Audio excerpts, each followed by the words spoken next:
Hi, I'm Christopher Smith. I'm a 7th and 8th grade math teacher at Benjamin Banneker Academy. It's an RSD-run school. The question is, does the community hold teachers accountable for students being at grade level? And the answer is yes. That's one of the things, one of the outgrowths of Hurricane Katrina, is that there's much greater accountability on everyone's part. So specifically, since I'm in an RSD school, there's been a new assessment mechanism that's been implemented called Pathways.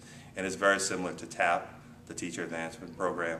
And what that does is it really holds teachers accountable across 3 different domains to ensure that all of the metrics of success are being met. And also at the end of the year evaluations, there's a value-added portion which looks at where the kids were before the teachers got them, measures how much they've achieved during the year, and then if you're in a TAP school, bonuses are allocated according to that. If you're in a non-TAP school, as I am, your evaluation, your observation is also is graded according to that. So there is a heightened degree of accountability. And also, because post-Katrina, unions haven't really had much of a foothold in the system, teachers can also be let go. Teachers are essentially year to year. So teachers are no longer tenured in the dispersed system. So there is a heightened sense of accountability on the part of all parties, on teachers, on administrators, on everyone.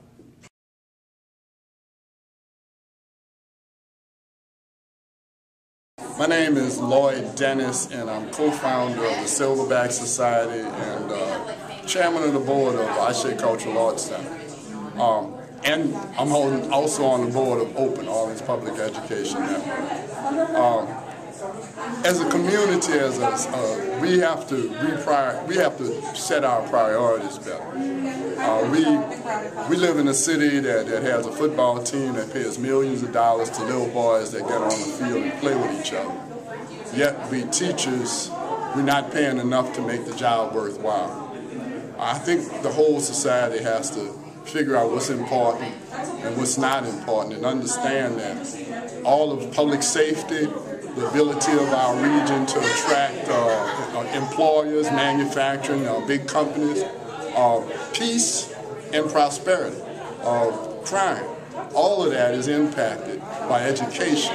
And the amount of money that we would save if we would invest short-term in paying our teachers would be tremendous, and we would have a better place to live. So I think we have to tighten our belts in maybe some other areas and find out ways to put those resources in the classroom in a way that makes teaching a profession that the brightest people will aspire to, rather than being a profession that people get into when they can't think of anything Hi, else. I'm Mickey Landry. I'm head of school at Lafayette Academy Charter School in New Orleans.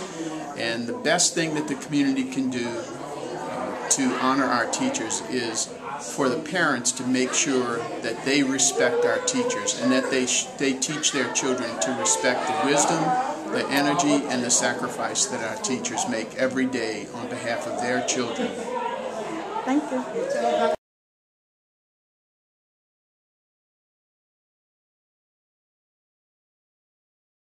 My name is Makia Moody. I'm the Executive Director at Leading Educators, and I think that if high-quality teachers are to remain in New Orleans, that we need to have more opportunities for career advancement, opportunities for professional development, opportunities so they can grow in the profession, as well as access to a network of like-minded educators that are about closing the achievement gap.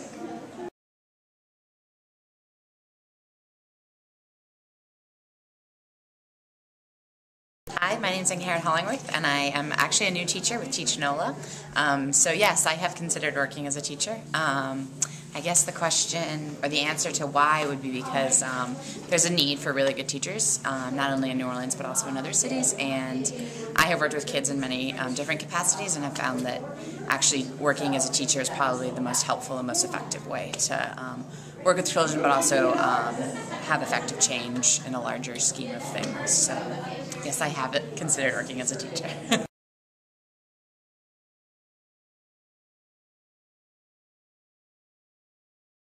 Okay. Hi, I'm Karen Hollingworth. I don't currently have a working group, but the insight that I don't want to forget from tonight is to remember, as I'm going into teaching for the first time next year, that the work has to come from the heart, and that it takes a lot of patience and practice and scientific method, but that ultimately it comes from the heart. Hi, my name is Nanamdi Lewis. I attend Eleanor McBain High School and I'm in the 9th grade. I thought it was important that they knew that there was concerns in the education system that needed to be fixed, that the children needed more personal concern about educating the students better, and they needed to get to the root instead of focusing and looking over other students. They need to get personal time with them, see what the problem is, and fix it immediately, and I appreciate the problem being solved at hand. The world won't get no better. We gotta change again, just you and me.